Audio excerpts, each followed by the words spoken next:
Hello everyone. வாழை என்னோட கதை உரிமை கொண்டாடும் பிரபல எழுத்தாளர். சமீபத்தில் ரிலீஸ் ஆன தமிழ் படங்கள்ல ரசிகர்களுக்கிடையே பெரிய தாக்கத்தை ஏற்படுத்திய படம் தான் வாழை. ஒரு 20 வருடங்களுக்கு முன்பு தென் தமிழகத்தில் ஒரு சாமானிய மனிதனின் குடும்பம் எப்படி இருந்தது என்பதை கண் முன்னாடி கொண்டு வந்து விட்டாங்க இயக்குனர் மாரி செல்வராஜ். பரியேறும் பெருமாள், கர்ணன், மாமனிதன் படங்களுக்கு அடுத்து யதார்த்த கதையை பேசும் தமிழ் சினிமா ரசிகர்களின் மனதில் பெரிய மதிப்பை பெற்றிருக்காங்க. பல கோடி செலவு பண்ணி எடுக்கப்பட்ட விக்ரமின் தங்கலான் படத்தை தாண்டி இந்த படம் பெரிய வரவேற்பை பெற்றிருக்கு. படம் ரிலீஸ் ஆகி வசூலில் களை கட்டி கொண்டிருக்கும் நேரத்தில் மாரி செல்வராஜின் தலையில் இடியை இறக்கியிருக்காங்க எழுத்தாளர் சோ தர்மன். சாகித்ய அகாடமி விருது பெற்ற சிறுகதை எழுத்தாளர் தர்மன் அவர் நேற்று மீடியாவுக்கு பேட்டி ஒன்றை கொடுத்திருக்காங்க. அது தான் பெரும்பாலும் படங்கள் பார்க்கக்கூடிய ஆள் இல்லை, எழுத்தாளர்கள் வட்டாரத்தில் இருந்தவர்கள் தன்னிடம் வாழை படத்தை பார்த்து அறிவுறுத்தியதாக சொல்லியிருக்காங்க.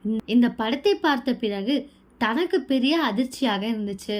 அது என்னுடைய வாழையடி சிறுகதையை அப்படியே எடுத்தது போல் இருக்கு. அவர் வாழை என்று பெயர் வைத்திருக்காங்க, நான் வாழையடி என்று பெயர் வைத்தேன். இதற்கு காரணம் வாழையடி வாழையாக இந்த சிறுவனுக்கு இதுதான் நடந்து வருகிறது என்பதை உணர்த்துவதற்காக தான். நான் எழுதிய ஒவ்வொரு வார்த்தைகளும் அப்படியே காட்சியாக மாரி செல்வராஜ் வைத்திருக்காங்க, பேசியிருக்காங்க. படம் ரிலீஸ் ஆன சமயத்தில் மாரி செல்வராஜ் இது தன்னுடைய வாழ்க்கையில் நடந்த கதை என்று சொன்ன பின்னாடி வாழை படத்தின் மீதான எதிர்பார்ப்பு தமிழ் சினிமாவின் ரசிகர்களுக்கிடையே அதிகரிச்சு. அப்படி இருக்கும் பட்சத்தில் இது வேறொருவரின் கதை என செய்தி வெளியாகியிருப்பது கண்டிப்பாக இந்த படத்தை பெரிய அளவில் பாதிக்கும். ஏற்கனவே பலர் மாரி செல்வராஜ் ட்ரோல் செய்ய ஆரம்பிச்சிட்டாங்க. மேலும் எழுத்தாளர்களுக்கு காப்பீட்டு தொகையை கொடுக்க வேண்டும் என வலியுறுத்தி இருக்காங்க. இந்த பிரச்சனையை மாரி செல்வராஜ் எப்படி எதிர்கொள்ள போறாங்க அப்படிங்கிறது அவர் இதை பற்றி வாயை திறந்து பேசினால்தான் தெரியும் அப்படின்னு ரசிகர்கள் சொல்லிட்டு இருக்காங்க.